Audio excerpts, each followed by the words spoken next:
avec le Brésil. Après tout ce qu'il a fait pour ce maillot, Ancelotti et le Brésil ont simplement tourné la page comme s'il n'avait jamais existé. Est-ce vraiment ainsi que l'histoire de Neymar se termine? Snobé par la Coupe du Monde? Complètement oublié? Mais attendez, il y a de l'espoir. Ancelotti n'a pas encore annoncé sa liste finale pour la Coupe du Monde. Et Neymar a 10 matchs restants avec Santos. 10 matchs pour rappeler à Ancelotti qui il est exactement. Ça va être la dernière chance de Neymar de se faire ses preuves sur la scène mondiale. Et nous allons nous assurer qu'il soit dans cet avion pour la Coupe du Monde. Maintenant, pour aider Neymar dans ce voyage, il a besoin de quelqu'un qui reste franc. Et c'est pourquoi je vais être son agent. Ouais, comme son coach en motivation en gros. Je vais faire tout mon possible pour l'emmener à la Coupe du Monde. Mais plus important encore, je dois rester franc avec Neymar. Ney, je vais être honnête avec toi. À l'heure d'aujourd'hui, tu ne mérites pas d'aller à la Coupe du Monde. J'ai parlé avec Ancelotti hier soir et il m'a donné 3 raisons pour lesquelles il ne veut pas t'inclure. Et la numéro 1 était la condition physique. Je n'ai même pas pu argumenter là-dessus. Tu te blesses si souvent. Personne ne sait si tu peux même terminer 90 minutes. Écoute, jouer à la Coupe du Monde est mon rêve et je sacrifierai n'importe quoi pour ça. Je sais que je ne suis pas totalement en forme, mais nous avons 2 mois. Je dois juste montrer à Ancelotti ce que je peux faire, mec. Tu sais quoi, Ney? Ancelotti va seulement te faire confiance si tu peux faire tes preuves. Et j'ai une idée, mais tu ne vas pas l'aimer. Je viens de placer Neymar dans l'académie des jeunes de Santos. Regardez l'endurance de Neymar à seulement 49. Il ne va pas être capable d'aller à la Coupe du Monde comme ça. Et je sais, c'est un peu humiliant pour Neymar de jouer avec une bande de gamins à ce niveau. Mais c'est le meilleur moyen pour lui de se bâtir un peu de conditions physiques, de revenir en forme. Et il l'a dit lui-même, il est prêt à faire tout son possible pour aller en Coupe du Monde. Aussi, Neymar a besoin de marquer dans ce match, car regardez la quantité de foule qui est venue pour le regarder. Et Neymar le fait, mec! C'est important pour Neymar de performer, même dans ses sessions d'entraînement. Car vous savez qu'il va y avoir des fans dans la foule qui prendront des TikTok de ça. Et ils les posteront pour montrer à quel point le niveau de Neymar est bon ou mauvais.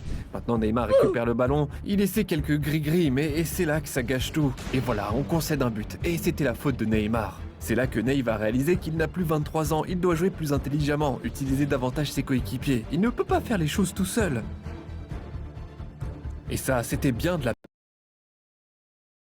part de Neymar, belle remise pour son coéquipier et ce jeune gamin marque, donnant à Neymar la passe décisive. Il n'y a absolument aucun doute sur le fait que Neymar a encore du talent alors qu'il complète son triplé. Aussi quelque chose qu'Ancelotti serait impatient de voir est comment Neymar a réagi après avoir été constamment victime de fautes. Et honnêtement, sur certains de ses tacles, j'avais l'impression qu'il allait encore se déchirer le ligament croisé, mais là, il s'est relevé immédiatement. Et regardez cet entraînement du garçon avec l'équipe de jeunes. Cela a fait monter l'endurance de Neymar à 61. Une amélioration massive. Toujours pas forcément assez pour jouer 90 minutes, mais il y arrive. Et aussi les clips de Neymar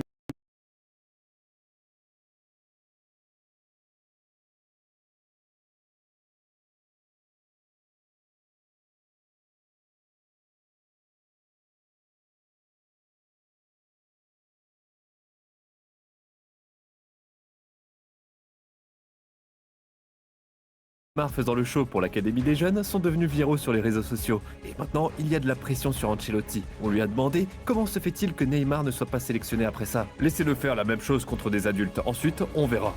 Oh, c'est pas bon. Premier match pour Santos qui arrive et le général de Neymar est descendu à 85. Mais comme on dit, la forme est temporaire. La classe est éternelle.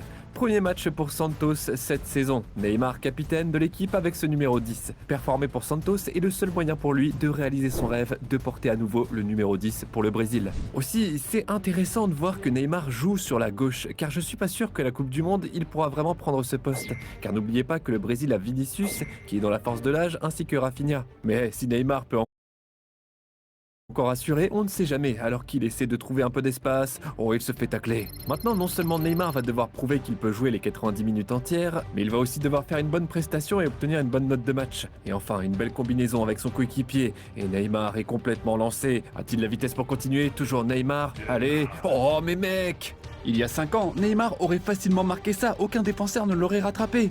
Quoi qu'il en soit, Neymar essaie maintenant de faire la différence sur ses coups de pied arrêtés, ce qui n'est pas trop mal.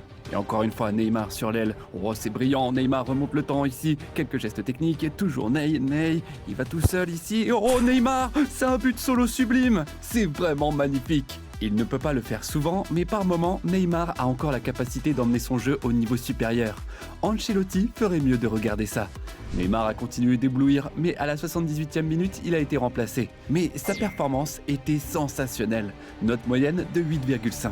Même si Neymar n'a pas terminé les 90 minutes complètes, son endurance est montée à 70. Et honnêtement, à son âge de 34 ans maintenant, je ne pense pas que ça va devenir bien meilleur que ça. Mais avec 70 d'endurance, Neymar devrait être capable de jouer 90 minutes entières de football sans problème. La La pression est maintenant de retour sur Ancelotti, car Neymar a rassuré sur sa forme physique. Mais le deuxième problème qu'Ancelotti a est sa position. Vous voyez, au Brésil, Ancelotti veut mettre Vinicius comme homme principal sur la gauche.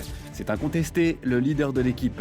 Et c'est logique, car au Real Madrid, Ancelotti et Vini ont tout gagné. Il va avoir Rafinha sur la droite. Et cela laisse seulement les positions de buteur et milieu offensif vacantes pour Neymar. En tant que buteur, je ne pense pas que Neymar s'intégrerait. À part ça, le Brésil a Rodrigo, Cunha, Igor Thiago. Mais dans cette position de milieu offensif, il n'y a personne d'aussi créatif que Neymar. Mais jouer un rôle au milieu de terrain est encore plus exigeant. C'est le deuxième match de Neymar pour Santos.